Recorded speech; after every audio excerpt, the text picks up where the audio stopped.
RevengeOS is one of the stable and close to stock Android ROM around. Anyone who loves to use pixel-based can adore this ROM pretty easy. So let's look at latest RevengeOS 4.1 official build running on Xiaomi POCO F1.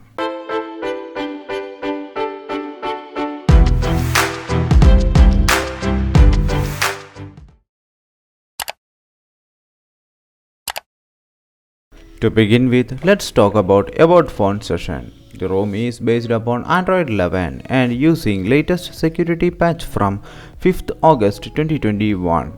The kernel they are using is Silver Core 9.7, which is a balanced one for sure.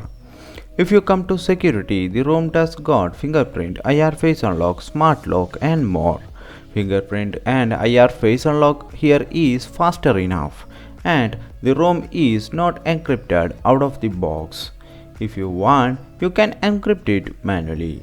Just that you need to plug your charger and need to have your phone at least 80% charged. Under display settings, the ROM does includes dark theme switching and the new floating window notification settings is present. But you need to restart your UI once or restart your whole phone to take effect the change. If you come to system and developer options, you will find notch hiding here, but still the ROM does lacks rounded corners. Everything else in settings panel are common like any other AOSP based ROMs. As far as I checked, I couldn't find any major bugs here. The reason menu includes screenshot, select and swiping from left to right clear all option as well. All works pretty great. But I did notice some themes issue here. If you set some light color wallpaper, you will get struggle to see the options. Leaving this behind, the recent menu is pretty smoother and responsive.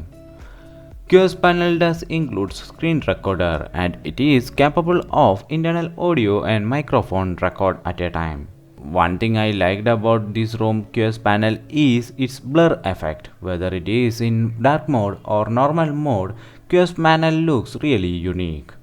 Unlike other AOSP ROM, this ROM does not have any special customization option, but there is presence of Widevine L1. Also, it does got a eye-catching theme for volume panel. Swiping left to right from home screen, you can get the Google feed, which is faster enough. Out of the box, the ROM is not rooted and passes Saftynet checks. If you go to Google Play Store settings and device is Google Play Protect certified. After selecting gaming thermals, Antutu scores 3,14,000 plus and Geekbench scores for single core 142 and multi-core 1663, which are not that pleasing one for sure. To understand more about performance, I am adding CPU throttling test. Disregarding those benchmark scores, I did notice the ROM CPU performance was above average and scores 2 lakh plus, which is something great and made me to think about doing a gaming test. FPS and screen recorder are enabled while gaming is going on and I already know the result. Let's conclude the video. To be frank, the gaming experience was not that great with this ROM.